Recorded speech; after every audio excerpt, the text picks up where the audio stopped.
Hi hello வணக்கம் நண்பர்களே, இது உங்கள் டெப்ஸ் தமிழ். இன்னைக்கு நம்ம 2025ல ரிலீஸ் ஆன செகண்ட் சிஸ்டர் என்ற ஒரு கொரியன் இன்வெஸ்டிகேஷன் மூவியை தாங்க பார்க்க போறோம். எனக்கு லாஸ்ட் மினிட் வரைக்கும் சர்ப்ரைஸ் வேணும், அந்த மாதிரி ஒரு படம் இருந்தா காட்டுன்னு கேட்டீங்கன்னா இந்த படம் அதுக்கு கம்ப்ளீட்டா ஒருத்துங்க. படத்தோட கதை: ஒரு ஸ்கூல் பொண்ணு, அவளுக்கு என்ன பிரச்சனையோ திடீர்னு ஒரு நாள் யார்ட்டையும் சொல்லிக்காம தற்கொலை பண்ணிட்டு இறந்துடுறா. செத்த பொண்ணு தனியா இருந்தாலும் பரவாயில்ல, அவளுக்கு அக்கான்னு ஒருத்தி இருந்துட்டாலே. எதுக்காக நம்ம தங்கச்சி தற்கொலை பண்ணிட்டா? அவ சாவுக்கு காரணம் என்ன? அதை தெரிஞ்சுக்கணும்னு அக்காவுக்குள்ள ஒரு தவிப்பு. போலீஸ் வேற இந்த கேஸ பெருசா கண்டுக்கலையா? சோ அக்கா இந்த தற்கொலைக்கு பின்னால இருக்க உண்மையை வெளியே கொண்டு வர ஒரு பிரைவேட் இன்வெஸ்டிகேட்டரை நாடி போறாங்க. அவன் இந்த லைன்ல ஜித்துங்க. ஒரு கையில ஹேக்கிங் டேலண்ட், இன்னொரு கையில இன்வெஸ்டிகேஷன் டேலண்ட், ரெண்டுலையும் தாறுமாறு பண்ணுவான். அப்படிப்பட்ட அவனும் தங்கச்சி இழந்த அக்காவும் ரெண்டு பேரும் சேர்ந்து இந்த தற்கொலைக்கு பின்னால இருக்க உண்மையை இன்வெஸ்டிகேட் பண்றாங்க. ஆரம்பத்துல இது சின்ன பிரச்சனையா தெரிஞ்சாலும் போக போக இடியாப்பு சிக்கல் மாதிரி பிரச்சனை வளர்ந்துகிட்டே போகுது. அதெல்லாம் வெட்டி படுக்க போட்ட கடைசியா தற்கொலைக்கான காரணம் என்ன, தற்கொலைக்கு தூண்னா அந்த கல்பிரிட் யாரு, இதுக்குள்ள வச்சிருக்க ட்விஸ்ட் அண்ட் டர்ன்ஸ், சர்ப்ரைஸ் எல்லாம் எப்படி இருந்துச்சுன்னு சொல்றதுதான் படத்தோட கதை. படத்துல ஒரு பிரைவேட் இன்வெஸ்டிகேட்டர்னா வீடியோ பாக்குற நீங்க எல்லாருமே அதுக்கும் மேல இல்லங்க. சோ அவனுக்கு முன்னால கல்பிரிட்ட தூக்க நீங்க ரெடி ஆயிட்டீங்கல்ல? அப்படியே வெயிட் பண்ணிட்டு வாங்க உள்ள போலாம். அதுக்கு முன்னால நம்ம சீரிஸ் சேனலோட லிங்க் டிஸ்கிரிப்ஷன்ல கொடுத்துருக்கேன். சீரிஸ் மேல விருப்பம் இல்லவங்க சேனலை ஃபாலோ பண்ணி வீடியோஸ் பார்த்து என்ஜாய் பண்ணுங்க. இப்போ இந்த படத்தை ஓபன் பண்ணா ஒரு பெரிய அபார்ட்மெண்ட், அதோட டாப் ஃப்ளோர்ல இருக்க ஒரு பிளாட்டோட பால்கனில கலங்கன கண்ணோட நின்னுட்டு இருக்க ஒரு ஸ்கூல் பொண்ணு. அவ மூஞ்ச பார்த்தாலே தான் தெரியுதே தப்பான முடிவு எதையோ எடுக்க போறான்னு. அவளை காட்டி அங்க சீனை கட் பண்ணாங்க. அங்க நின்ன பொண்ணு கீழே வந்து தற்கொலை பண்ணிட்டு இறந்துட்டா. நம்ம அந்த பொண்ணோட பேரை விக்டிம்னு வச்சுப்போம். விக்டிம் செத்த கையோட யாரோ ரெண்டு பேருக்குள்ள ஓடிட்டு இருக்க டெக்ஸ்ட் கான்வர்சேஷனை நம்ம காட்டுறாங்க. இந்த கான்வர்சேஷனை படம் முழுக்க நம்ம அடிக்கடி பார்ப்போம். இப்ப ஆரம்பிக்கிற கான்வர்சேஷன்லயோ ஐயோ ஏங்க அந்த விக்டிம் தற்கொலை பண்ணிட்டு இறந்துட்டாங்க, நியூஸ பாத்தீங்களா? அவ தற்கொலைக்கு காரணம் நம்ம தானோ, நம்ம பண்ணதுனால தான் அவ தற்கொலை பண்ணிட்டு இறந்துட்டாலோ, எனக்கு வேற பயமா இருக்குங்க அப்படின்னு ஒரு சைடு இருந்து டெக்ஸ்ட் போனா அந்த பக்கம் இருந்து வர டெக்ஸ்டோ எதுக்கு இப்ப இப்படி பயந்து சாவுற, நம்ம என்ன அவளை செத்து போனா சொன்னோம், நம்ம ஒண்ணு பண்ணோம் அதுக்கு அவ தப்பான முடிவு எடுத்துட்டா, அதுக்கு நம்ம என்ன பண்ண முடியும், அவ சாவுக்கும் நமக்கும் எந்த சம்பந்தமும் இல்ல, நீ பயப்படாம ஃப்ரீயா இருன்னு ஒரு ஆறுதல் டெக்ஸ்ட் இந்த பக்கம் இருந்து வருது. இதோட அந்த கான்வர்சேஷனை முடிச்சுட்டு ஒரு பிளாட் வாசலுக்கு போனா படத்தோட ஹீரோயினுங்க காலிங் பெல் கழண்டு கையோட வந்துரும் போல. அந்த அளவுக்கு போட்டு லொட்டுன்னு அழுத்திட்டு இருக்கா. பட் உள்ள தூங்குறவன் காதை கழட்டி வச்சுட்டு தூங்குறானோ என்னவோ, கதவை துறப்பனான்றான். ஒரு கட்டத்துல கதை ஓபன் ஆக அந்த பிளாட்டுக்குள்ள இருக்க ஆள் தாங்க படத்தோட ஹீரோ. அவன் ஒரு பிரைவேட் இன்வெஸ்டிகேட்டர். இன்னாமா காலங்காத்தால உன் பிரச்சனை என்ன மேட்ரு டக்குன்னு சொல்லிட்டு கிளம்பு ஹீரோயின்ட்ட மூஞ்ச காட்ட. ஏங்க இவ்வளவு கோவப்படுறீங்க, கொஞ்சம் கூலிங்கா சொல்றது கேளுங்க, ஒரு கேஸ் விஷயமா உங்களை பார்க்க வந்தேன். ஆக்சுவலா உங்களுக்கு முன்னால இன்னொரு பிரைவேட் இன்வெஸ்டிகேட்டர்ட்ட தான் போனேன். ஆனா என்னால இதை பார்க்க முடியாதுமா, இதை இன்வெஸ்டிகேட் பண்ணணும்னா கொஞ்சம் டெக்னிக்கல் நாலேஜும் வேணும். சோ நான் சொல்ற ஆளை போய் பாருன்னு அவர் தான் உங்களை ரெக்கமெண்டே பண்ணாரு, அதான் வந்தேன் அப்படின்னு ஹீரோயின் அவ வந்த கதையெல்லாம் சொல்லவே. ஓ அப்படியா சங்கதி, சரி உன் கேஸ் என்னவோ அதை ஷார்ட் ஸ்டோரியா 5 நிமிஷத்துக்குள்ள சொல்லு, நீ சொல்லி முடிச்சதுக்கு அப்புறம் கேஸ் எடுக்கலாமா வேணாமா நான் முடிவு எடுத்துக்கிறேன். அத ஹீரோ கேட்டாங்க. படம் ஓபன் ஆகும்போது விக்டிம் தற்கொலை பண்ணிக்கிறத நம்ம பார்த்தோம்ல, அவ ஹீரோயினோட தங்கச்சி. சில மாசத்துக்கு முன்னால என் தங்கச்சி பஸ்ல போயிட்டு இருக்கப்போ ஒரு 40 வயசு மதிக்கத்தக்க ஆள் பஸ்ல அவகிட்ட தப்பா நடந்துகிட்டான்னு சொல்லி விக்டிம் அவ மேல கேஸ் எல்லாம் ஃபைல் பண்ணி அதுக்காக அவன் 6 மாசம் ஜெயிலுக்கும் போயிட்டு வந்துட்டான். ஓகே பிரச்சனை எல்லாம் சால்வ்டு அப்படின்னு நினைச்சிட்டு இருந்தா உள்ள போனவன் வெளியே வந்ததும் அவனோட தங்கச்சின்னு முளைச்சு வந்து எவ்வளவு ஒருத்தி நேரா வரல, ஆன்லைன்ல விக்டிமை பத்தி தப்பா ஒரு பெரிய கட்டுரையே போட்டு விட்டா. என் அண்ணன் ஒண்ணு தப்பெல்லாம் பண்ணல, அன்னைக்கு அந்த பொண்ணு பஸ் ஸ்டாப்ல நின்னு தம் அடிச்சிட்டு இருந்தா. ஏமா படிக்கிற வயசுல உனக்கு இந்த வேலை, இதெல்லாம் விட்டுருன்னு என் அண்ணன் அட்வைஸ் தான் பண்ணாரு. அதுக்காக என் அண்ணன் அவகிட்ட தப்பா நடந்துகிட்டதா பொய்யான கேஸ் சொன்ன கொடுத்துட்டா. அதுவும் விக்டிம் சாதாரண பொண்ணெல்லாம் இல்லங்க, சரியான அக்யூஸ்ட். பசங்க கூட சேர்ந்து ட்ரக் அடிப்பா, மத்த பொண்ணோட பாய் ஃப்ரெண்ட திருடுவா. இதை கேட்க அவளுக்கு அம்மா அப்பா கூட இல்ல, அவுத்து விட்ட கால மாதிரி சுத்திட்டு இருக்கா. இவ சொல்றது ஏன் நம்புறீங்கன்னு ஆன்லைன்ல வந்து அந்த கட்டுரையை பார்த்து வெளியாளுங்க மட்டும் இல்ல, விக்டிம் எந்த ஸ்கூல்ல படிக்கிறாளோ அந்த ஸ்கூல் பசங்களும் அந்த கட்டுரையை பார்த்துட்டு இவ போட்டோஸ் எல்லாம் வெளியே ஷேர் பண்ணி ஊர் மொத்தமும் விக்டிம கண்ணா அப்படின்னு பேச ஆரம்பிச்சிருச்சு. இன்டர்நெட் மோகம் எப்படியெல்லாம் வேலை செய்து பாருங்க. அதுல மனசுடைஞ்சு விக்டிம் தற்கொலை பண்ணிட்டா. இப்ப ஹீரோயினுக்கு யார் அந்த கட்டுரையை போஸ்டா போட்டாங்கன்னு தெரியணும். அவங்கள்ட்ட போய் ஏன் இந்த மாதிரி போஸ்ட் போட்டீங்கன்னு கேட்கணும். அதை தெரிஞ்சுக்கதான் ஏற்கனவே ஒரு பிரைவேட் இன்வெஸ்டிகேட்டர்ட்ட போனா அவர் என்னால முடியாதுமா நீ ஹீரோவை போய் பாருன்னதும் இங்க வந்திருக்கா. சோ ஹீரோயின் அவளோட கதையை சொல்லி முடிச்சா. சாரி என்னால இந்த கேஸ் எடுத்துக்க முடியாதுன்றான் ஹீரோ. ஏயா நான் உனக்கு மனசுல பெரிய ஃபேமஸான ஃபேன் இருக்கேன்னு நினைப்பா, ஏன் கேஸ் எடுத்துக்க முடியாதுன்னு ஹீரோயின் டென்ஷன் ஆக. பின்ன என்னமா என் மூளைக்கேத்த வேலை இருந்தா தானே கேஸ் எடுத்துக்க முடியும், இது ஒரு சப்ப கேஸ், கீபோர்ட்ல 2 தட்டு தட்டினாலே உண்மை வெளியே வந்துடும், இந்த கேஸுக்காகலாம் என்னோட டைம் வேஸ்ட் ஆக நான் விரும்பல, நீ கிளம்பலாம் அப்படின்னு கடைசி வரைக்கும் ஹீரோ ஒத்துக்காமலே ஹீரோயினை அனுப்பிட்டான். இது முடிய இன்னொரு பக்கம் ஏதோ ஒரு ஐடி கம்பெனியோட சிஇஓவை ஒரு பொண்ணு இன்டர்வியூ எடுத்துட்டு இருக்கா. சிஇஓட முகத்தை நம்ம காட்டல, ஆனா இன்டர்வியூல பேசிட்டு இருக்க பொண்ணு, ஏங்க பல வருஷத்துக்கு முன்னால ரொம்ப சின்னதா ஒரு கம்பெனி ஆரம்பிச்சீங்க, 3 பேர் பார்ட்னர்ஷிப் போட்டு அந்த கம்பெனி ஆரம்பிச்சிருந்தாலும் ஃபீல்ட் ஒர்க் பண்ணது என்னமோ 2 பேர் தான், நீ நீங்க ஒரு ஆள் கம்பெனில ஷேடோவாவே இருந்து மறைமுகமாவே வேலை செஞ்சு கம்பெனியை வேற லெவலுக்கு எடுத்துட்டு வந்துட்டீங்களேங்க. இன்னைக்கு நீங்க பல கோடிக்கு அதிபதி. எப்படி உங்களால இது முடிஞ்சதுன்னு இன்டர்வியூ எடுத்துட்டு இருக்க பொண்ணு ஆவா செஞ்சிங்க எல்லாம் கொடுக்குறா. அந்த சீன் அப்படியே ஒரு ஓரமா வச்சுட்டு இங்க ஹீரோயின்ட்ட வந்தா. என்னதான் ஹீரோ இந்த கேஸ் எடுத்துக்க முடியாதுன்னாலும் விட மாட்றா. நாலொரு மேனியும் பொழுதொரு வண்ணமும் ஹீரோ வீட்டு வாசல்லே தான் குடியிருக்கா. அப்ப ஒரு நாள் ஹீரோயின் ஹீரோ வீட்டு வாசல்ல இருந்து போய் உட்கார்றப்போ ஹீரோயின் இது வரைக்கும் அவன் நம்பரை ஹீரோ கிட்ட கொடுக்கவே இல்லைங்க. ஆனா ஹீரோ செல்லுல இருந்து இப்ப ஹீரோயினுக்கு கால் வருது. நம்பரை கொடுக்காமலே ஹீரோ அந்த நம்பரை எடுத்திருக்கான்னா அதுல இருந்தே அவன் எவ்வளவு பெரிய டெக்னிக்கல் கில்லாடி நமக்கு தெரிய வேணா. சரிம்மா உன் கேஸ் எடுத்துக்கலாம் நான் முடிவு பண்ணிட்டேன். வீட்டுக்குள்ள வாணி ஹீரோயினை கூப்பிட்டேன். நான் இந்த கேஸை முடிச்சு கொடுக்க எனக்கு 2 லட்சம் ரூபா ஃபீஸ். ஓகேனா அடுத்த ஸ்டெப்புக்கு போலாம் அப்படின்னு ஹீரோ ஒத்துக்கிறானா. இதை முன்னாடியே ஒத்துக்கலாம்ல, ஏன் இத்தனை நாள் கழிச்சு இப்போ ஒத்துக்கிறான்னு ஹீரோயினுக்கு ஒரு டவுட். கரெக்ட் தான், ஆனா நான் இதை சிம்பிளான கேஸ்ன்னு நினைச்சேன். நோண்டி பார்த்ததுக்கு அப்புறம் தானே தெரியுது இது என் மூளைக்கு தீனி போடுற மாதிரியான ஒரு கேஸ். என்ன விக்டிமை பத்தின போஸ்ட் எந்த வெப்சைட்ல வந்துச்சோ அந்த வெப்சைட்ல லாகின் பண்ண எல்லாரோட ஐடியையும் எடுத்தாச்சு. கிட்கிட் என்ற ஒரு ஐடியில இருந்து தாங்க அந்த போஸ்ட் போடப்பட்டிருக்கு. ஆனா கிட்கிட்டோட ஐபி அட்ரஸை வச்சு லொகேஷனை ட்ரேஸ் பண்ணலான்னு பார்த்தா முடியல. சரி இமெயில வச்சு ட்ரை பண்ணி பார்க்கலான்னு பார்த்தாலும் அதுவும் கஷ்டமா இருக்கு. அந்த ஐடிக்கு சொந்தக்காரி யாராலையும் அவளை கண்டுபிடிக்க முடியாத மாதிரி சுத்தல்ல விட்டுருக்கா. அப்பா வசில்லா கிட்டுமா வதன இருக்கணும், என்னத்தையும் மறைக்க ட்ரை பண்றாதானே. என்னன்னு போக போக பாப்போன்னு ஹீரோ சொல்லி முடிக்கும் போது திரும்ப நம்ம இதுக்கு முன்னால பார்த்த சாட் கான்வர்சேஷன் ஒரு சைடு இருந்து நான் தான் இந்த கொலை காரணமா, திரும்ப நம்ம இதுக்கு முன்னால பார்த்த சாட் கான்வர்சேஷன் ஒரு சைடுல இருந்து விக்டிம் தற்கொலைக்கு நான் தான் காரணமா, அப்ப நான் தான் கொலையாளியா, நான் மாட்டிப்பனோன்னு எனக்கு பயமா இருக்கு, எனக்கு என்ன பண்றதுனே தெரியல அப்படின்னு டெக்ஸ்ட் மேல டெக்ஸ்டா போது அந்த பக்கம் பேசுற ஆள் பயங்கர தைரியசாலியா இருப்பாங்க போலங்க. ஊரே வந்தாலும் நாடே வந்தாலும் நம்ம தான் இதை பண்ணோன்றத கண்டுபிடிக்கவே முடியாது. நம்ம எந்த விதமான ட்ரேஸையும் விட்டு வைக்கல. நீ ஏன் தேவையில்லாம பயந்துட்டு இருக்க, நான் தான் சொல்றேன்ல எவிடன்ஸே இல்லாதப்ப நம்ம எப்படி மாட்டுவோம், நீ பயப்படாம தைரியமா இரு அப்படின்னு தைரியம் கொடுத்துட்டு இருக்காங்க. அதை காட்டிட்டு ஹீரோயின்ட்ட வந்தா. விக்டிம் ஒரு ஆள் மேல கேஸ் கொடுத்திருக்கா. அவன் வெளியே வந்ததும் விக்டிமை பத்தின தப்பான போஸ்ட் ஆன்லைன்ல வருது. அப்ப விக்டிமால உள்ள போனவன் கடுப்புல ஒன்னு அவனே அந்த போஸ்ட போட்டிருக்கலாம், இல்ல யார்கிட்டயாவது சொல்லி போட சொல்லிருக்கலாம்ல. ஹீரோ அந்த ஆங்கிள் யோசிச்சு ஜெயில் கைதியோட போனு லேப்டாப் எல்லாம் ஹேக் பண்ணி கிட்கிட்ன்ற ஐடிக்கும் அவனுக்கும் சம்பந்தம் இருக்கான்னு பாத்துட்டான். ஆனா இந்த சம்பந்தமும் இல்லங்க. இதுக்கு மேல எனக்கு லீடு கிடைக்கணும்னா அது உன் சைட்ல இருந்து கிடைச்சாதான் உண்டு. அதான் உன் தங்கச்சியோட போனை என்கிட்ட கொடுத்தா அதுல ஏதாச்சும் தேர்தான்னு பாப்பன்னு ஹீரோ கேட்ட. ஹீரோயின் வீட்டுல இருக்க போனை எடுத்துக்கிட்டு ஹீரோ வீட்டுக்கு வராங்க. அப்ப வீட்டுல ஹீரோ இல்ல. அந்த கேப்ல வாசல்ல உட்காந்து ஹீரோயினே தங்கச்சி செல்லலாம் நோண்டி நொங்க எடுத்தா ஹீரோயினோட தங்கச்சிக்கே யாரோ பிளாக்மெயில் பண்ற மாதிரி மெயில் அனுப்பியிருக்காங்க. அதே கிட்கிட்ன்ற ஐடியில இருந்து நீ எவ்வளவு பெரிய டோங்கிரிபா டப்ஸான்லாம் எனக்கு தெரியும் டி, பசங்களோட சேர்ந்து ட்ரக்ஸ் எல்லாம் அடிப்பல்ல அப்படின்னு ஒரு பார்ல மயக்கமான விக்டிம் கூட ஒரு பையன் 2 பேரும் சேர்ந்து எடுத்த போட்டோவெல்லாம் அனுப்பி இரு இந்த போட்டோ வெளியே பரப்பி விடுறேன், இனிமேல உன் மூஞ்சில சிரிப்பே இருக்கக்கூடாது, வேதனையிலேயே குமரி சாக வேண்டியதுதான் அப்படின்னு ரொம்ப கொடூரமா மெயில அனுப்பியிருக்காங்க. அதை பார்த்து ஹீரோயின் ஃபீல் பண்ணும்போதே ஹீரோ வந்துட்டானா. விக்டிமோட போனை ஹீரோ செக் பண்ணா நினைச்ச மாதிரியே ஹீரோவுக்கு ஒரு லீடு கிடைச்சிருச்சு. சூப்பர்மா, நான் கூட கிட்கிட்ட பெரிய திறமசாலின்னு நினைச்சேன். ஆனா அவளும் கொஞ்சம் டம்மி தான் போல. அவளை ட்ரேஸ் பண்ற மாதிரி ஒரு சின்ன லூப் போல விட்டா. கிட்கிட்ன்ற ஐடியில இருந்து உன் தங்கச்சியோட செல்லுக்கு 4 மெயில் வந்திருக்கா. அந்த 4 மெயிலையும் பாக்குறப்போ கிட்கிட்ன்ற ஒரே ஐடியில இருந்து 2 விதமான ஆளுங்க மெயில் அனுப்புன மாதிரி இருக்கு. ஃபர்ஸ்ட் 2 மெயில ட்ராக் பண்ண முடியல. ஆனா அந்த மெயில் எல்லாமே வேற லொகேஷன்ல இருக்க வைஃபையோட கனெக்ட் பண்ணி அனுப்பியிருக்கிறதுனால அதுவும் ப்ரீபெய்ட் செல் மூலமா அனுப்பியிருக்காங்க. அதனால எக்ஸாக்ட் லொகேஷனை ட்ரேஸ் பண்ண முடியாது. பட் ஃபர்ஸ்ட் 2 மெயில ஒரு ஆளும் அடுத்த 2 மெயில இன்னொரு ஆளும் அமைச்சிருக்காங்க. ஃபர்ஸ்ட் 2 மெயில் வந்திருக்கிறது ஒரே லொகேஷன்ல இருந்து, 3வது மெயிலும் 4வது மெயிலும் வேற லொகேஷன்ல இருந்து வந்திருக்கு. இதுல கடைசி 2 மெயில ட்ராக் பண்ண முடியற அளவுக்கு ஃபர்ஸ்ட் 2 மெயில ட்ராக் பண்ண முடியல. அப்படின்னா டெக்னிக்கல் லைன்ல டேலண்ட் இருக்கவங்க அந்த 2 மெயிலையும், அதுல அவ்வளவா அறிவு இல்லாதவங்க கடைசி 2 மெயிலையும் அனுப்பியிருக்கணும். ரொம்ப சிம்பிளா சொல்லணும்னா இதுல 2 பேர் சம்மந்தப்பட்டிருக்காங்க. ஒரு ஆளுக்கு உன் தங்கச்சி என்னமாச்சும் பண்ணணும், அவளை வெறுப்பேத்தணும்ன்ற எண்ணமா இருக்கணும். சோ இவங்க போடுற போஸ்ட அனுப்புற இமெயிலாம் ட்ராக் பண்ண முடியாத அளவுக்கு கூட இருக்க டெக்னிக்கல் கில்லாடி அதை கவர் பண்றான். அவன் மூலியமாகவே இந்த 4 மெயிலையும் அனுப்பியிருந்தா நமக்கு எந்த ஒரு க்ளூவும் கிடைச்சிருக்காது.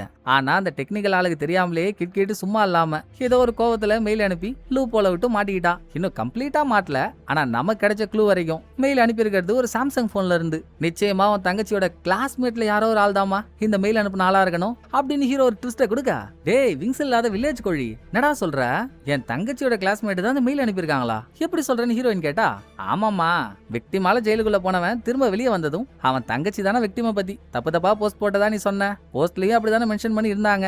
நான் விசாரிச்ச வரைக்கும் அவனுக்கு தங்கச்சின்னு யாருமே இல்ல. போதா குறைக்கு இந்த மெயில் அனுப்புனால் விக்டிமோட கிளாஸ்ல படிக்கிற பொண்ணுதான்றதுக்கு சாட்சி அவங்க அனுப்பின மெயிலே இருக்கு பாரு. அதுல ஃபர்ஸ்ட் மெசேஜ் அவங்க என்ன அனுப்பியிருக்காங்க, இனிமேல் உன் மூஞ்சில சிரிப்பே இருக்காது, நீ அழுதே சாக வேண்டியதான் தானே அனுப்பியிருக்காங்க. டெக்னிக்கல் ஆள் கிட்ட சொல்லாம கொல்லாம கூட கோவத்துல இந்த மெயில் அனுப்பியிருக்காங்கன்னா, நடுவுல உன்னோட அம்மா இறந்துட்டாங்க, அதுல உன் தங்கச்சி சோகமாவே இருந்தா, திரும்ப அந்த சோகத்தெல்லாம் மறந்து கொஞ்சம் சிரிச்சு அதை அவங்க பார்த்துருக்கணும். அதுல அவங்க கடுப்பாயிருக்கணும். அந்த சிரிப்பை போக்க தான் இப்படி ஒரு மெயிலையும் அனுப்பியிருக்கணும். உன் தங்கச்சியை டெய்லியும் பாக்குற ஆளுங்களால மட்டும்தானே அவ எப்ப சிரிக்கிறா எப்ப சோகமா இருக்காங்கலாம் தெரிஞ்சுக்க முடியும். ஸ்கூலை தவிர வேற எந்த இடத்துல உன் தங்கச்சியை ரெகுலரா பார்க்க முடியும்? அப்ப கூட படிக்கிற யாரோ ஒரு ஆள் தான் குள்ள நரியை சேர்ந்து தேடுவோமா அப்படின்னு விக்டிம் படிச்ச ஸ்கூலோட இன்டர்நெட் ஆக்சஸ ஹேக் பண்ணி, மோஸ்டா ஸ்கூல்ல படிக்கிற எல்லா பசங்களும் ஸ்கூலோட வைஃபை யூஸ் பண்ணிருப்பாங்கல்ல, அப்படி லாகின் பண்ணும்போது அவங்க எல்லாரோட ஐடியும் வந்துரும்ல. சோ கிளாஸ் பசங்க எல்லா தகவலையும் எடுத்த ஹீரோ அதுல ஒவ்வொருத்தவங்க போட்டோவையா ஹீரோயின்ட்ட போட்டு காட்டி, உனக்கு இதுல தெரிஞ்சவங்க யாராச்சும் இருக்காங்களான்னு பாருன்னு சொல்ல, ஒரு கண்ணாடி போட்ட பொண்ணுங்க, அவளும் விக்டிமும் ஃப்ரெண்டாலாம் ஹீரோயினுக்கு தெரியாது. பட் விக்டிம் இறந்ததுக்கு அப்புறம் அவ ஃபியூனரலுக்கு இந்த கண்ணாடி பொண்ணு வந்திருக்கா. இதுக்கப்புறம் அடுத்தடுத்த போட்டோஸ் எல்லாம் மாத்தி காட்டினா, லாஸ்டா ஒரு போட்டோல ஒன்னா இருக்க ஒரு பொண்ணும் பையனும் அவங்களுமே விக்டிமோட ஃபியூனரலுக்கு வந்திருக்காங்க. ஃபியூனரலுக்கு மட்டும் இல்லங்க, போன வருஷம் கிறிஸ்மஸ் அன்னைக்கு ஏதோ ஒரு பார்ட்டிக்கு போய் அங்க விக்டிம் உடம்பு சரியில்லாம மயக்கமாயிட்டான்னதும் அவளை வீட்டுக்கு கூட்டிட்டு வந்து விட்டதும் இந்த 2 பேர் தான். இதுல பையன் பேரை நம்ம கிளாஸ் பையனும் பொண்ணு பேரை நம்ம பெஸ்டின்னு வச்சுப்போம். இப்ப ஹீரோயின் கையை காட்டினா அந்த 3 பேர்ல யாரோ ஒரு ஆள் தான் விக்டிமுக்கு மெசேஜ் அனுப்பின ஆளா இருப்பாங்க அப்படின்னு உறுதியெல்லாம் சொல்ல முடியாது. அதுவும் இங்கே உட்காந்துக்கிட்டே ஸ்கூலுக்கு போய் விசாரிச்சு ஃபீல்டு ஒர்க் பண்ணா மட்டும்தான் ஏதாச்சும் ஒரு தகவல் கிடைக்கும். சோ அடுத்த நாளே ஹீரோயின் விக்டிமோட ஸ்கூலுக்கு போய் கிளாஸ் டீச்சர் கிட்ட, ஒன்னும் இல்லங்க, எங்க பொண்ணு போனதுக்கு அப்புறம் அவ ஃபியூனரலுக்கு யாரெல்லாம் வந்தாங்களோ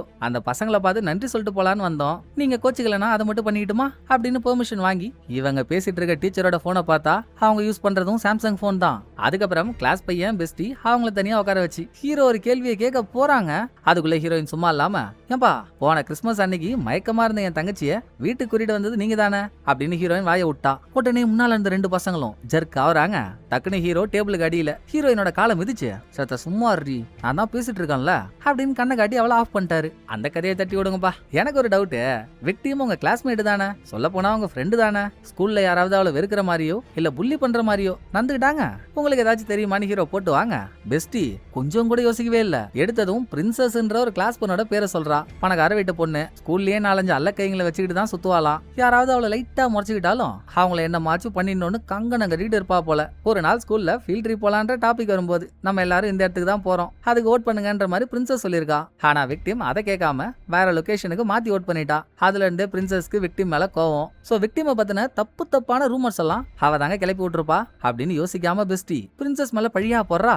பட் பக்கத்துல இருக்காளுங்க கிளாஸ் பையன், அவன் ரொம்ப தெளிவா, சீச்சி பிரின்சஸ் எல்லாம் அந்த மாதிரி பண்ணிருக்க மாட்டா, இத்தனை நாளா நம்ம ஸ்கூலுக்கு வரோம், அந்த சம்பவம் நடந்ததுல இருந்து ஒரு நாள் ஆச்சு, பிரின்சஸ் விக்டிமை புள்ளி பண்ணி நம்ம பாத்துருப்போம், அவளை ஏன் அவ விக்டிமோட ஃபியூனரலுக்கு கூட வந்தாங்க அப்படின்னு இவன் ஒரு ட்விஸ்ட கொடுக்குறான். ஃபியூனரலுக்கு வந்தாளா, நான் அவளை பார்க்கவே இல்லையேன்னு ஹீரோயின் சொன்னா. பிரின்சஸ் ஃபியூனரலுக்கு எல்லாம் வந்திருக்கா, ஆனா உள்ள போல, தயங்கி வெளியவே நின்ட்டா. கிளாஸ் பையன் உள்ள போயிட்டு வெளியே வரப்போ அங்க நின்னுட்டு இருந்தா அவளை பார்த்துட்டு தான் போயே இருக்கான். இத சொல்லியும், ஏண்டா காமால வந்த காணாங்குருவி, நிஜமாவே பிரின்சஸ் அங்க வந்தாளாடா, நான் ஒன்ன பெஸ்டிய கண்ணாடி பொண்ண இவங்க 3 பேரை தவிர வேற யாரையுமே பாக்கலையேடா. அத ஹீரோயின் சொல்றப்பதாங்க கிளாஸ் பையன் மூஞ்சி மாறுது. என்ன சொல்றீங்க, கண்ணாடி பொண்ணு அங்க வந்தாளா, அவ அங்க வரா, விக்டிம் அவளும் க்ளோஸ் கூட இல்லையே, அப்புறம் ஏன் அவங்க வந்தான்னு யோசிக்கும் போதே ஸ்கூல்ல பெல் அடிச்சிட்டாங்க. பசங்க 2 பேரும் கிளம்பி ஆகணும். அவங்கள அனுப்பி விட்டதும் ஹீரோயின்ட்ட கத்துறாரு, ஏமா நான் உன்னை என்னமா சொல்லி கூட்டின்னு வந்தேன், நான் பேசிக்கிறேன்னு எதுவும் பேசக்கூடாதுன்னு தானே, ஏன் அவங்கள்ட்ட தேவையில்லாத கேள்வி எல்லாம் கேட்டேன்னு பாயா, நான் என்ன கேட்டேன், என்ன நடந்துச்சோ அதுதானே கேட்டேன், அதுல என்ன தப்புன்னு ஹீரோயின் சமாளிக்கிறா. ஓ அப்படியா, இந்த போட்டோவை பாரு, உன் தங்கச்சி மயக்கமா இருந்தப்போ இன்னொரு பையனோட சேர்ந்து பார்ல போட்டோ எடுத்தான்னு கிட்கிட்ன்ற ஐடியில இருந்து ஒரு போட்டோ வந்துச்சு இல்ல, எந்த கிறிஸ்மஸ் நைட்டு கிளாஸ் பையனும் பெஸ்டியும் உன் தங்கச்சிக்கு உடம்பு சரியில்லைன்னு உன் வீட்டுக்கு கூட்டிட்டு வந்து விட்டாங்களோ அதே நைட்டு தாமா இந்த போட்டோவும் எடுக்கப்பட்டிருக்கு. அன்னைக்கு நைட்டு நான் என்ன ஆச்சுன்னு நேக்கா அவனுங்கள்ட்ட பேசி உண்மையை வாங்கியிருப்பேன், அதுக்குள்ள நீ வாயோட போய் அவனுங்க பயன்ட்டானுங்க அப்படின்னு இந்த விஷயத்தெல்லாம் எடுத்து ஆல்ரெடி ஹீரோ ஃபிங்கர் டிப்ல வச்சிருக்கான். விஷயத்த சொல்லாமலே ஹீரோயின் குட்டியை குழப்புறா. உன் தங்கச்சி பாருக்கு போய் ஒரு ஆளோட போட்டோ எடுத்த அன்னைக்கு தான் இவங்க 2 பேரும் வீட்டுக்கு கூட்டிட்டு வந்து விட்டாங்கன்னு முன்னாலேயே சொல்லியிருந்தா சும்மா இருந்திருப்பாளா. சோ இனிமேலாச்சும் கொஞ்சம் கம்முன்னு இருமா, வா அடுத்த ஆள் கிட்ட போவோம் அப்படின்னு பிரின்சஸ் கிட்ட போறாங்க. இந்த தடவை ஹீரோயின் வாயே திறக்காம கப் சிப்புன்னு இருக்கா. ஹீரோ பிரின்சஸ் கிட்ட, எங்க வீட்டு பொண்ணு சாகிறதுக்கு முன்னால உன்னை பத்தி நிறைய சொல்லியிருக்காமா, உன்கிட்ட சாரி கேட்கணும் சொல்லிக்கிட்டே இருப்பா, ஏதோ ஒரு ஃபீல்ட் ட்ரிப் மேட்டர்னால உனக்கு அவளுக்கும் பிரச்சனை ஆயிடுச்சாமே, அப்பப்ப சொல்லுவா, நீ ஏதோ அதை மனசுல வச்சுக்காத அப்படின்னு ஹீரோ சொல்ல, நான் அதை அப்பவே மறந்துட்டாங்க, அவ போனது எனக்கும் வருத்தம் தான் அப்படின்னு இவ சொல்றாளா. சரிமா, உனக்கு தெரிஞ்சு உங்க கிளாஸ் பசங்க யாராச்சும் விக்டிம் மேல வெறுப்பா இருக்காங்கன்னு கேள்விப்பட்டிருக்கா. அதை ஹீரோ கேக்குறப்போ, சாரிங்க எனக்கு எந்த ஐடியாவும் இல்லன்ட்டா பிரின்சஸ். அடுத்து 2 பேரும் போறது கண்ணாடி பொண்ணு கிட்ட. அவ லைப்ரரி மேனேஜ் பண்ற வேலையெல்லாம் பாத்துட்டு இருக்கா. அவகிட்ட போய் கேட்கும்போது கிளாஸ் பையன் சொன்னது உண்மைதான். கண்ணாடி பொண்ணும் விக்டிமும் அந்த அளவு க்ளோஸ்லாம் இல்ல. விக்டிம் அடிக்கடி லைப்ரரியில படிக்கிறதுக்காக வருவா போல. அவ அந்த டேபிள்ல உட்காந்து படிப்பா. 2 பேரும் சும்மா ஹாய் காட்டிக்கிறது வழக்கம். திடீர்னு அவ இறந்துட்டான்னதும் ஒரு கருணையின் அடிப்படையில லாஸ்டா ஒரு குட் பை சொல்லிட்டு போலாமேன்னு கண்ணாடி பொண்ணு ஃபியூனரலுக்கு வந்திருக்கா. சரிமா, உனக்கு தெரிஞ்சு விக்டிம் மேல யாராச்சும் வெறுப்பா இருந்தாங்களான்னு எல்லார்ட்டையும் கேட்கற அதே கேள்வியை இவகிட்டையும் கேட்டதும் நான் தான் சொன்னேங்க, நான் அவள அந்த அளவு க்ளோஸ் இல்லன்னு. தெரியலன்னு சொன்ன கண்ணாடி பொண்ணு திரும்ப கொஞ்ச நேரம் கழிச்சு அவளே யோசிச்சு இப்பதாங்க ஞாபகம் வருது, இந்த விக்டிம் ஸ்கூல் பொண்ணு 2 பேரும் ஒண்ணுக்குள்ள ஒண்ணா மண்ணுக்குள்ள மண்ணா இருப்பாங்க. அவ்வளோ க்ளோஸ். ஆனா அவங்களுக்குள்ள என்ன ஆச்சோங்க, ரீசெண்டா அவங்க 2 பேரும் பேசிக்கிறதே இல்ல. நேரில் பார்த்தா கூட அவாய்ட் பண்ணிட்டு போயிட்டாங்க. நான் விக்டிம் கூட க்ளோஸா இருந்தா என்ன காரணம், யார் செய்த தாமதம்னு கேட்டிருப்பேன் இல்லையா. ஜஸ்ட் பாக்குறதோட நிறுத்திக்கிட்டேன். இந்த காலத்துல நம்ம தெரியாதவங்களை பகச்சுக்கிட்டா கூட அவங்க நம்மள அழிக்கிறது கஷ்டம். ஆனா கூடவே இருக்க ஒரு ஃப்ரெண்டா பகச்சுக்கிட்டோம், அவங்களுக்கு தான் நம்ம ரகசியம் எல்லாம் தெரியுமே. அதை வச்சு நம்மள என்ன வேணும்னா பண்ணுவாங்க. அதுவும் ஆன்லைனு ஒஸ்ட் ரொம்ப ஒஸ்ட். இத கண்ணாடி பொண்ணு சொல்லும் போதே லைப்ரரிக்குள்ள யார் வந்தாலும் அவங்க போனை வெளியே வச்சுட்டு போயிடணும். அப்படி வச்ச போனை ஒருத்தர் வாங்கிட்டு போறாரு. இதுல ஹைலைட்டான கூடவே சுத்த விடுற விஷயம் என்ன தெரியுங்களா, இப்ப ஹீரோவும் ஹீரோயினும் ஸ்கூல்ல யாரெல்லாம் மீட் பண்ணி பேசினாங்களோ எல்லாரும் வச்சிருக்கிறதும் சாம்சங் போன் தாங்க. கண்ணாடி பொண்ணோட விசாரணை முடிய சடனா கிளாஸ் பையனே ஹீரோவை கால் பண்ணி கூட பெஸ்டி இல்லாம தனியா பேசணும்ன்றான். போயிட்டு என்ன சங்கதிப்பான்னு கேட்டா அங்கதான் விக்டிம் பெஸ்டி அவங்களுக்குள்ள என்ன கிளாஷ் ஆச்சுன்ற விஷயம் வெளியே வருது. நல்லா வரவேற்பு விழா வாசல்ல வச்ச வாத்து சில மாதிரியே இருக்கான்ல கிளாஸ் பையன். இவனால் தாங்க அந்த 2 பொண்ணுங்களுக்குள்ள போட்டா போட்டியே. இந்த பெஸ்டியும் கிளாஸ் பையனும் சின்ன வயசுல இருந்தே ஒரே ஸ்கூல்ல ஒன்னா படிச்சவங்க. பெஸ்டிக்கு இவன் மேல காதல், ஆனா வெளியே சொல்ல. கிளாஸ் பையன் அந்த காதல நட்புன்னு நினைச்சிட்டு இருந்தான். நடுவுல அவனுக்கு விக்டிம் ரொம்ப பிடிச்சு போச்சா. விக்டிம் கூட டேட்டும் பண்ணானா. ஒரு வாரம் டேட் பண்ணதுக்கு அப்புறம் என்ன மாயமோ மந்திரமோ விக்டிம் அவளாவே எனக்கு ஒன்னு பிடிக்கலன்னு கிளாஸ் பையனை பிரேக்கப் பண்ணிட்டா. அப்புறம் விக்டிமா போய் இந்த விஷயத்த பெஸ்டி கிட்ட சொன்னதும் என்ன தைரியம் உனக்கு, என் பாய் ஃப்ரெண்டை என்கிட்ட இருந்து திருடி நீ எடுத்துட்டு போலான்னு பாத்திருக்கியா அப்படின்னு பெஸ்டி ஃபைட்டுக்கு வந்து டிஷும் ஆயிடுச்சு. இதுக்கப்புறம் தான் பெஸ்டி தன்னை காதலிக்கிறானே கிளாஸ் பையனுக்கு தெரிய வந்திருக்கு. அவன் அந்த கதையை சொல்லி முடிக்கிறதுக்குள்ள ஹீரோ கிறிஸ்மஸ் கதைக்கு வந்துட்டாரு. அதையும் சேர்த்து சொல்றான்ப்பா, தெரிஞ்சுக்கலாம்னு கேட்க அன்னைக்கு கிளாஸ் பையன் பெஸ்டி இவங்க 2 பேரும் தனியா வேற ஒரு இடத்துக்கு அவுட்டிங் போயிருக்காங்க. அப்ப அங்க வந்து இவங்க ஃப்ரெண்டு ஒருத்தவன், என்னடா நீங்க 2 பேரும் இங்க இருக்கீங்க, விக்டிம் அந்த பப்ல ஒரு ட்ரக் கேங்கோட பார்த்தேன், நீங்க அங்க போலியான்னு கேட்டிருக்கான். அச்சோச்சோ, அவனுங்க மோசமான ஆளுங்களாச்சே, எதுக்காக விக்டிம் தேவையில்லாம அவங்க கூட போனா. அதை நினைச்சு கிளாஸ் பையனுக்கு பயம். சோ உடனே பாத்ரூமுக்கு போய் விக்டிமோட செல்லு கால் பண்ணா போன் எடுத்த வாயில இருந்து வார்த்தையே வரல, நாக்கெல்லாம் குளறி இருக்கு. ஆளு செம்மையா பயந்து உடனே இந்த விஷயத்த பெஸ்ட் கிட்டையும் சொல்லி அங்க என்னாச்சோமா வாமா போய் ஒரு 8 பாத்துட்டு வந்துடலாம் அப்படின்னு இவங்க 2 பேரும் அந்த பாருக்கு போறப்போ அந்த கேங் விக்டிமுக்கு ஏகபோகமான ட்ரக்கை கொடுத்து மயக்கமாக்கி கார்ல ஏத்திட்டு இருக்கானுங்க.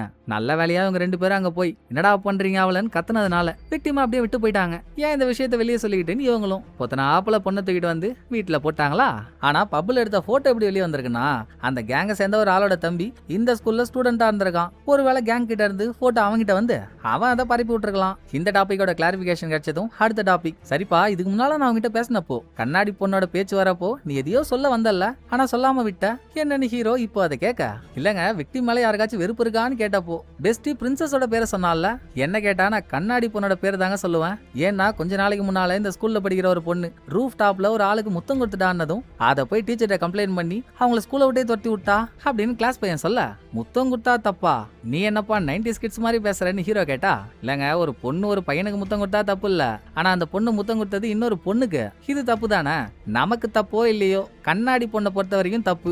அவளுக்குன்னு சில ரூல்ஸ் அண்ட் ரெகுலேஷன்லாம் வச்சிருப்பா. அதை யாராச்சும் தாண்டி போயிட்டா இப்படிதான் பண்ணுவா. விக்டிம் வேற ட்ரக் கேங் கூட எல்லாம் சேர்ந்து என்னவோ பண்ணால, அந்த போட்டோவெல்லாம் வெளியே அனுப்பி விக்டிமோட மானத்தை வாங்கினது கூட கண்ணாடி பொண்ணாதாங்க இருக்கணும். இப்படின்னு கிளாஸ் பையன் என்ன சொன்னாலும் அது அவனோட அசம்ஷன் மட்டும்தான். உண்மையா பொய்யான்னு விசாரிக்க தான் தெரியும். ஆக எல்லா விசாரணையும் முடிஞ்சதும் ஹீரோயின் சந்தேகப்படுறது பெஸ்டி மேல. அட நீ வேற ஏம்மா, யார குற்றவாளின்னு சொல்லணும்னாலும் அதுக்கு நம்ம கிட்ட பிசிக்கலா எவிடன்ஸ் வேணும், சும்மா தோணுது எல்லாம் சொல்லக்கூடாது. இன்னொரு விஷயத்த மறந்துட்டேன் பாரு, நான் ஏற்கனவே உங்ககிட்ட சொன்னல, விக்டிமுக்கு மெயில் அனுப்புனவங்க ப்ரீபெய்ட் செல்லுல வேற இடத்தோட வைஃபை யூஸ் பண்றதுனால அவங்க யாருன்னு பிடிக்க முடியலன்னு. அதுல ஒரு விஷயத்த சொல்லாம விட்டோமா, இந்த மாதிரி வேற இடத்தோட வைஃபை யூஸ் பண்ணா யூஸ் பண்றவங்களோட டிவைஸ்க்கும் வைஃபைக்கும் நடுவுல MACன்ற ஒரு ரெஃபரன்ஸ் நம்பர் பதிவாகும். இது ஒவ்வொரு செல்லுக்கும் ஒவ்வொரு மாதிரி யூனிக்கா இருக்கும். அப்படி விக்டிமுக்கு மெயில் அனுப்புன போனோட MAC நம்பர்னு நான் எதை எடுத்து வச்சிருந்தேனோ, இன்னைக்கு ஃபுல்லா நம்ம ஸ்கூல்ல இருந்தோம்ல, அங்கேயும் எல்லா போனோட MAC நம்பரையும் ட்ராக் பண்ற மாதிரி யாருக்கும் தெரியாம ஒரு டிவைஸ் ஒளிச்சு வச்சிருந்தேன். நம்ம எப்பெல்லாம் ஒரு போனை கிராஸ் பண்றோமோ அப்பெல்லாம் அதோட MAC எம்ஏசி நம்பர் டிவைஸ்ல பதிவாகிடும். லாஸ்ட்ல பதிவான எம்ஏசி நம்பர்லாம் எடுத்து பார்த்தாமா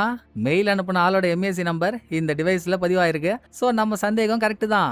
உன் தங்கச்சியோட சாவுக்கு காரணமான குற்றவாளி விக்டிமோட ஸ்கூல்ல படிக்கிற யாரோ ஒருத்தவங்க தான். இதை ஹீரோ சொன்னதோட இந்த சீன் முடிய அடுத்த சீன்ல ஹீரோயின் ஹீரோ பாக்கிறதுக்கு முன்னால வேற ஒரு பிரைவேட் இன்வெஸ்டிகேட்டரை பார்த்தால ஹீரோ அந்த ஆள் மூலியமா விக்டிம் யார் மேல கேஸ் கொடுத்தாலோ அவனுக்கு ஆதரவா எந்த லாயர் வாதாடினாரோ அங்க போய் விசாரிக்க சொல்லியிருக்காரு. அப்படி விசாரிக்கும் போதுங்க இந்த லாயர் ஆபீஸ் சார்பா அடிக்கடி கேம்பெயின் ஒன்று நடக்குமா. அதுக்கு வெளியே இருந்து நிறைய பேர் வாலண்டியரா வந்து ஒர்க்கும் பண்ணுவாங்க. கரெக்டா விக்டிமோட கேஸ் முடிஞ்ச டைம்ல இங்க நடந்துட்டு இருந்த கேம்பெயினுக்கு ஒரு வயசு பொண்ணு வாலண்டியரா ஒர்க் பண்ண வந்திருக்கா. அவ இங்க இருந்த ஒரு லாயர் கிட்ட அன்பா நைஸா பழகி விக்டிம் யார் மேல கேஸ் கொடுத்தாலோ அவனை பத்தின வெளியே சொல்லக்கூடிய பப்ளிக்கான இன்ஃபர்மேஷன்லாம் வாங்கியிருக்கானா. ஃபார் எக்ஸாம்பிளுக்கு அவன் ஃபேமிலி எப்படிப்பட்டது, மனைவி இருக்காளா, கூட அண்ணன் தங்கச்சி யாராவது இருக்காங்களா அப்படின்ற தகவல்லாம் வாங்கினதா இப்ப தெரிய வருது. இந்த தகவல்லாம் வாங்கிட்டாலே போதுமேங்க அந்த ஆளுக்கு தங்கச்சின்னு யாருமே இல்ல. சோ அந்த தங்கச்சின்ற கேரக்டரை நம்ம யூஸ் பண்ணி விக்டிமை பத்தி தப்பு தப்பா போஸ்ட் போடலான்னு எல்லாம் ஓகே. பொண்ணு வந்ததா சொல்றாங்கல்ல, அந்த பொண்ணோட பேர் என்னன்னு கேட்டா பெஸ்டியா. இது போதுமே நமக்கு. அப்ப பெஸ்டி தான் கல்பிரிட். தூக்குங்க அவளன்னு ஹீரோயின் கொப்பளிக்கிறா. நான் முன்னாடியே உங்ககிட்ட சொல்லிட்டேன், எதுவா இருந்தாலும் நமக்கு பிசிக்கலான எவிடன்ஸ் ஒண்ணு வேணும். ஏன் பெஸ்டி இல்லாம வேற யாரோ ஒரு பொண்ணு கூட அங்க போய் தன்னோட ஒரிஜினல் பேரை சொல்லாம பெஸ்டின் பேரை மாத்தி சொல்லிட்டு வந்திருக்கலாம்ல. அதனால அவசரப்படக்கூடாது. உனக்கு என்ன இப்ப சீக்கிரம் கல்பிரிட்ட பிடிக்கணும் அதானே. பக்கா பிளான் ஒண்ணு போட்டேன். இந்த புக்கை பாத்தியா? இந்த புக்கை உன் தங்கச்சி அவ ஸ்கூல்ல இருந்து அதாவது லைப்ரரியில இருந்து படிக்கிறதுக்காக ரெண்டுக்கு எடுத்துட்டு வந்திருக்கா. இந்த புக்கு தான் நமக்கு கல்பிரிட் யாருன்னு காட்டி கொடுக்க போது. நாளைக்கு பாரு சீனன்னு ஹீரோ சொல்லி இங்க சீனை கட் பண்ணா. மறுநாள் அந்த ஸ்கூல் லைப்ரரியே ஒரே பதட்டமா இருக்குங்க. பிரின்சஸ் அந்த லைப்ரரியில இருந்து எந்த புக்கையுமே எடுக்கலையா. ஆனா அவ புக் எடுத்து அது இன்னும் கொடுக்காம இருக்கிறதுனால ஃபைன் கட்ட சொல்லி அவளுக்கு மெசேஜ் போயிருக்கு. அவ வந்து கண்ணாடி பொண்ணுகிட்ட கத்திட்டு இருக்கா. பாட்டுக்கு ஹீரோயினும் போயிட்டா. அங்க கிளாஸ் பையன் பெஸ்டி அவங்களும் வராங்க. பெஸ்டியும் எந்த புக்குமே எடுக்கலையாங்க. ஆனா அவளுமே புக் எடுத்துதான் காட்டுதான். சோ சர்வர்ல ஏதோ ஒரு எரர். அதை என்னன்னு பாக்குறதுக்குள்ள நேத்து ஹீரோயின் ஒரு புக்கை காட்டினார் தானே.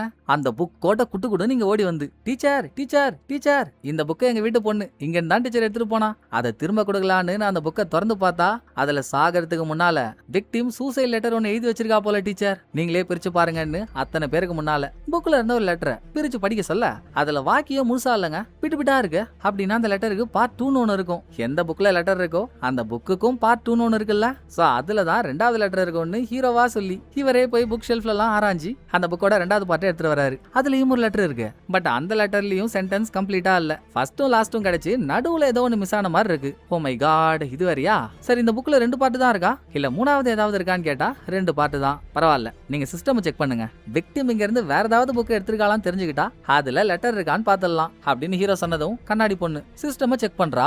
சத்திய சோதனை, விக்டிம் இங்க இருந்து எடுத்துருக்கிறது 2 புக் தாங்க. அது இப்ப ஹீரோ எடுத்துட்டு வந்த பார்ட் 1, ஷெல்ஃப்ல இருந்து எடுத்துட்டு வந்த பார்ட் 2, வேற புக் எதையும் எடுக்கலையா? இப்படி ஆயிப்போச்சே. இருந்தாலும் டீச்சர் நீங்க எல்லா இடத்துலயும் விசாரிங்க, ஏதாச்சும் தெரிய வந்தா எனக்கு கால் பண்ணுங்கன்னு சொல்லிட்டு அதிரி புதிரியவே கிளப்பி விட்ட ஹீரோயினை கூட்டிட்டு அங்க இருந்து கிளம்பிட்டாரு. எதுக்கு போன, என்ன பண்ண, எதுக்கு திரும்ப வந்த, என்னடா பண்றன்னு ஹீரோயினுக்கு மண்டை காயுது. பிளஸ் இவங்க கூடவே இதுக்கு முன்னால ஹீரோயின் மீட் பண்ண அந்த பிஏயும் வேலைக்காக சேர்த்துக்கிட்டாங்க. மண்டை கொச்சலோட ஹீரோயின் ஹீரோ கிட்ட கேள்வி கேட்டுக்கிட்டே ஹீரோ வீட்டுக்கு போனா அங்க இருக்க கம்ப்யூட்டர்ல ஸ்கூல்ல இருக்க எல்லா சிசிடிவி கேமராவோட ஃபுட்டேஜும் ஓடிட்டு இருக்குங்க. அத்தனை ஹீரோ ஹேக் பண்ணிட்டான். குறிப்பா லைப்ரரியில இருக்க கேமரா தான் போக்கஸ்ல இருக்கு.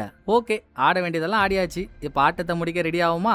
மாடி ஹீரோயின் குற்றவாளியை பார்க்க தயாராகிக்கோமா. இப்ப இந்த லைப்ரரியோட செல்ஃப்ல போய் கிரைம் அண்ட் பனிஷ்மெண்ட்ன்ற புக்கை யார் எடுக்கிறாங்களோ அவங்க தான் உன் தங்கச்சியோட சாவுக்கு காரணமான ஆளு. வெயிட் பண்ணி பாப்போன்னு ஃபுட்டேஜே பார்த்துட்டு இருந்தா ட்விஸ்ட்டுங்க. கரெக்டா ஹீரோ சொன்ன அந்த புக்கை போய் எடுக்கிறது கண்ணாடி பொண்ணு.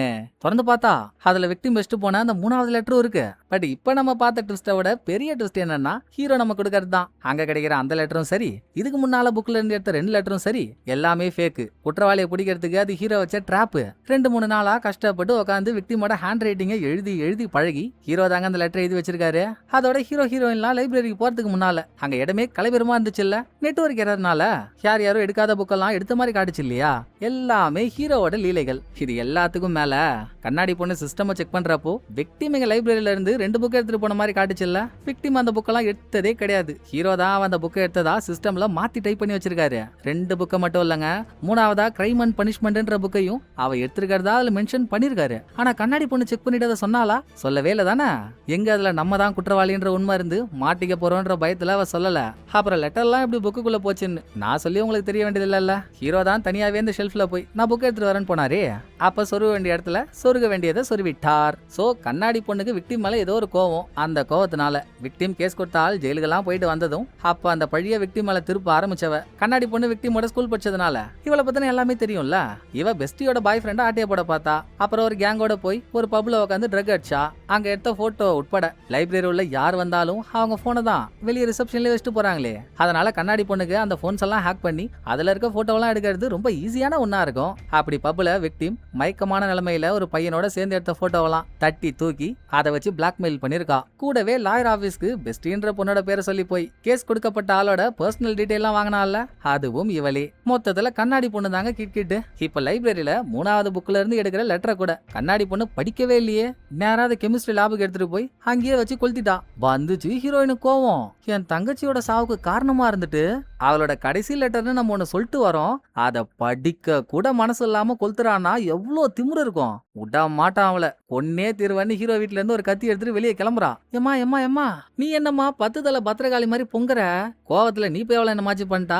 உனக்கு ஹெல்ப் பண்ண குத்தத்துக்கு நானும் தானமா மாட்டுவேன். இப்போ உன் தேவைன்னா உன் தங்கச்சியோட சாவுக்கு காரணமானவளை ரிவெஞ்ச் எடுக்கணும். உன் தங்கச்சி செத்த மாதிரியே அவளும் சாவணும். அதானே? இவ்வளவு பண்ணிட்டேன், அதையும் நானே பண்ணி கொடுக்குறேன். ஆனா செலவாகுமா? ஒரு 20 லட்ச ரூபா பேமெண்ட்டை கொடுத்துரு. அதை நீ முழுசா கொடுக்குறியோ இல்ல விட்டு விட்டா கொடுக்குறியோ உன் விருப்பம். காசை கொடுக்குறேன், டீல போட்டுக்கோ. அந்த பொண்ணு சாவறதுக்கு நான் கேரண்டி. அப்படி அவ சாகும்போது நீயும் மாட்ட மாட்டேன், நானும் மாட்ட மாட்டேன். என்ன சொல்ற? இப்படின்னு ஹீரோ ஒரு டீல போட ஹீரோயின் அதுக்கு ஓகேன்ட்டா. அந்த பக்கம் கண்ணாடி பொண்ணு இவளுக்கு புக்ல இருந்து கிடைச்ச லெட்டர் விக்டிம் எழுதின உண்மையான லெட்டர் நினைச்சிட்டு அதை எரிச்சிட்டால. நம்ம அடிக்கடி ஒரு சாட் கான்வர்சேஷனை பார்ப்போம்ல, அதுல எப்பவும் பயந்த மேனிக்கே மெசேஜ் அனுப்பிட்டு இருக்கிறது கண்ணாடி பொண்ணு தான். இவளுக்கு ரிப்ளை அனுப்புற அந்த டெக்னிக்கல் கில்லாடி இன்னும் யாருன்னு தெரியலங்க. ஹீரோயின் ஸ்கூலுக்கு வந்து விசாரிச்சதுல இருந்து லெட்டர் கிடைச்சதுல இருந்து அதை இவ கொளுத்துன வரைக்கும் எல்லாத்தையும் மெசேஜா சொல்றா. அப்புறம் என்ன, இனிமேல் நீ பயப்படுறதுக்கு ஒன்னும் கிடையாது. ஃப்ரீயாருன்னு வழக்கம் போலவே ஒரு ஆறுதல் டெக்ஸ்ட். இதுக்கப்புறம் ஒரு ஐடி கம்பெனியோட சிஇஓவை ஒரு ஆங்கர் இன்டர்வியூ எடுத்துட்டு இருக்க மாதிரி நம்ம பார்த்திருந்தோம்ல. மறுபடியும் அந்த சீனை காட்டி அகைன் கண்ணாடி பொண்ணிட்ட போனா இன்னைக்கு ஸ்கூல்ல லீவு. காலையில தூங்கி எழுந்ததும் இனிமேல் தூக்கமே வராத மாதிரி ஒரு விஷயத்த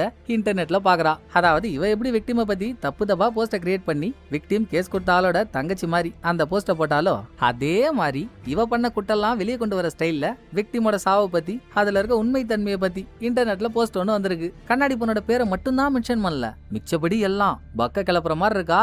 பயந்து போனவ உடனே டெக்னிக்கல் கில்லாடிக்கு மெசேஜ் போடுறா. அடா அது எவனாவது வேலை வெட்டி இல்லாதவன் சும்மா போட்டுட்டு இருப்பாமா. போஸ்ட் போட்டா உடனே எல்லாரும் நம்பிடுவாங்களா? நீ ஏன் எதுக்கு எடுத்தாலும் பயந்து சாவுற? நீ கம்முன்னு இரு, அதெல்லாம் ஒன்னும் ஆகாது அப்படின்னு அந்த சைட் பேசுறவங்க கண்ணாடி பொண்ணு ஆஃப் பண்றதுலயே தான் இருக்காங்க. இவ பயம் இவளுக்கு தானே தெரியும். அடுத்து புதுசா வர இன்னொரு போஸ்ட்ல விக்டிம் மேல பழி போட்டவங்க பல பேரோட பர்சனல் டேட்டாஸ் எல்லாம் திருடி ஒரு கம்ப்யூட்டர்ல ஸ்டோர் பண்ணி வச்சிருக்காங்க. நான் கூடிய சீக்கிரம் அவங்க போனு கம்ப்யூட்டர்லாம் ஹேக் பண்ணி அவங்க முகத்திரைய கிழிக்காம விட மாட்டேன்னு எழுதப்பட்டிருக்கு. பயந்து போனவன் மறுபடியும் டெக்னிக்கல் கில்லாடிக்கு மெசேஜ் போடுறா. ஏம்பா நான் லைப்ரரிக்கு வர போன்ல இருக்க ஃபைல்ஸ் எல்லாம் திருடி உங்ககிட்ட கொடுத்தேன்ல, அதை இன்னும் நீ வச்சில தானே, டெலீட் பண்ணிட்டு தானே? ஹேக் பண்ணி அதை கண்டுபிடிச்சிட போறாங்கடா, மான மரியாதையே போயிடும்டா அப்படின்னு பயப்படுறா. ஆனா இந்த பக்கம் பேசுறவன் காவால விழுந்த காணிக்கல் மாதிரி போலங்க, எதுக்குமே அசர மாட்டான். அப்புறம் கண்ணாடி பொண்ணு நைட்டு தூங்கிட்டு இருக்கப்போ ஒரு அன்னோன் நம்பர்ல இருந்து அவளை கால் போக ஃபர்ஸ்ட் கால் அட்டன் பண்ணதும் கட் பண்ணிடுறாங்க. அடுத்த செகண்டே 2வது கால் வருது. அதுல கொலகாரி அப்படின்னு சொன்னதோட அந்த கால் கட்டாக 3வது வாட்டியும் கால் வருது. சிரிச்சுக்கிட்டே யாரோ சைக்கோன்னு சொல்லி அவளை வெறுப்பேத்துறாங்க. பயந்து போனவ போனெல்லாம் தூக்கி போட்டு கம்முன்னு உக்காண்டா. அடுத்த நாள் அந்த போனை தொட்டவே பயமா இருக்கு. இந்த பயத்தோட போனை எடுத்துக்கிட்டு ரோட்ல நடந்து வந்துட்டு இருந்தா.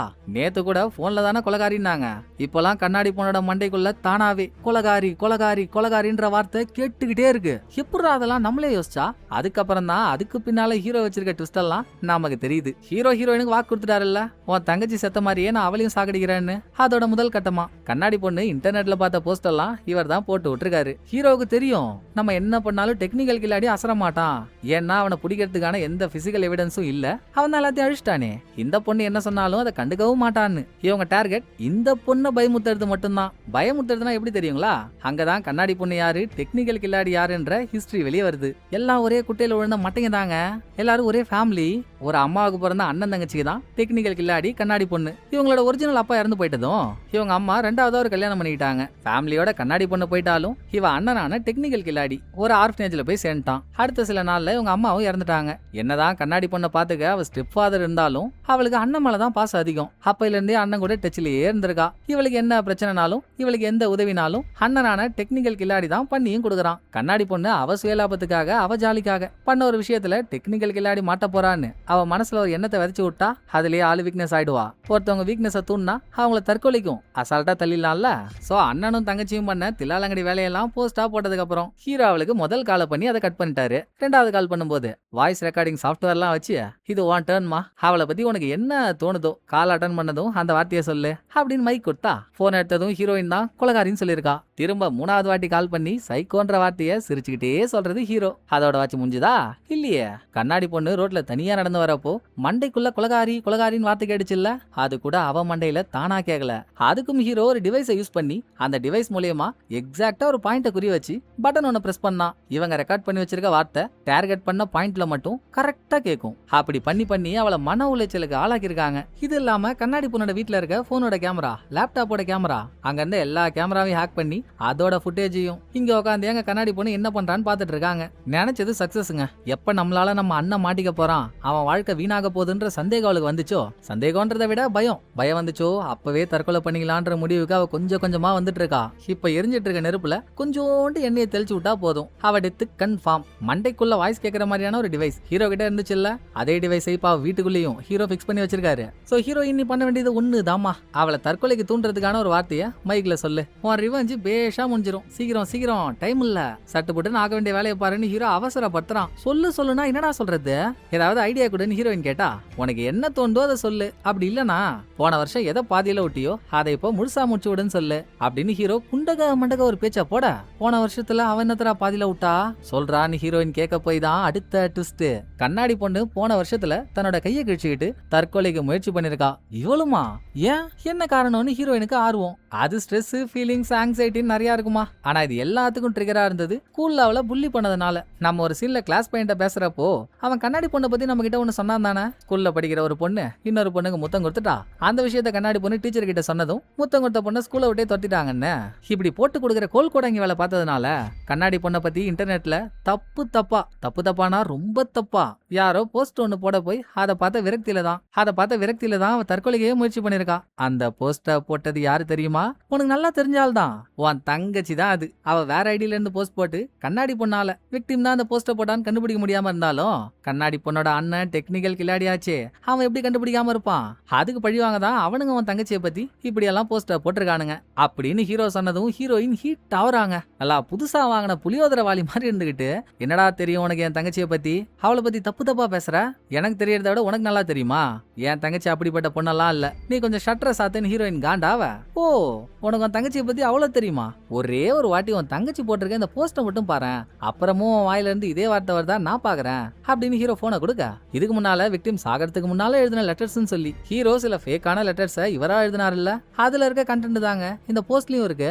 அப்ப ஹீரோ லெட்டர்ல எழுதினதெல்லாம் விக்டிம் எழுதின போஸ்ட பார்த்து இன்ஸ்பயர் ஆகி எழுதினது தான். செம்ம ஃபீலிங்ஸா சாகிறதுக்கு முன்னால விக்டிம் அந்த போஸ்ட் எழுதிருக்காங்க. அவ மனசுக்குள்ள ஒரு எண்ணம், சின்ன வயசுல இருந்தே நம்ம தான் நம்ம குடும்பத்துக்கு பாரமா இருக்கோம், அம்மாவும் அக்காவும் நமக்காக மாறி மாறி உழைக்கிறாங்க, ஆனா எந்த இடத்துலயும் அவங்கள நம்மளால சாட்டிஸ்ஃபை பண்ண முடியல அப்படின்னு அவளுக்குள்ள கடுமையான சோகம். யாருக்கும் பாரமா இருக்கக்கூடாதுன்னு நினைச்சிட்டா. போதா குறைக்கு விக்டிமோட போனை பார்த்தா அதுல முழுக்க இவளும் பெஸ்டியும் சேர்ந்து எடுத்த போட்டோ மட்டும்தான் இருக்கு. அதனால ஹீரோவோட அசம்ஷன் படி பொண்ணான விக்டிமுக்கு இவள மாதிரியே பொண்ணா இருக்க பெஸ்டியை தான் ரொம்ப பிடிச்சிருக்கு. ஆனா அது ஹாலிவுட்ல இருக்க மாதிரி கொரியால அவளை கேஷுவலான பழக்கம்லாம் இல்ல, ஏற்கனவே நம்ம குடும்பத்துக்கு பாரமா இருக்கும், இது வெளியே வந்துட்டா இன்னமும் தான் அசிங்கப்படுவோன்னு நம்மளே மாத்திக்கணும்னு கணக்கு பண்ணி தான் கிளாஸ் பையன் கூட கொஞ்ச நாள் சுத்தி இருக்கா. அதுக்கப்புறம் நம்ம ஃப்ரெண்டே அவனை லவ் பண்றான்னு தெரிஞ்சு நம்மளால பெஸ்டிக்கும் காயம் ஏற்பட்ட கூடாதுன்னு அவனை பிரேக்கப் பண்ணிட்டான். இப்படி போற இடம் பழகிற ஆளுங்க அவங்க எல்லாம் நம்மளால காயம் படுறாங்கன்னு யோசிச்சே தான் லாஸ்ட்ல தான் உயிரையும் விட்டுட்டா. இப்படி அவ எழுதிருக்க போஸ்ட் எல்லாம் பார்த்து அழுது கண்ணீர் விட்ட ஹீரோயின். நடந்த விஷயத்துல யார் மேல தப்பு சொல்றது,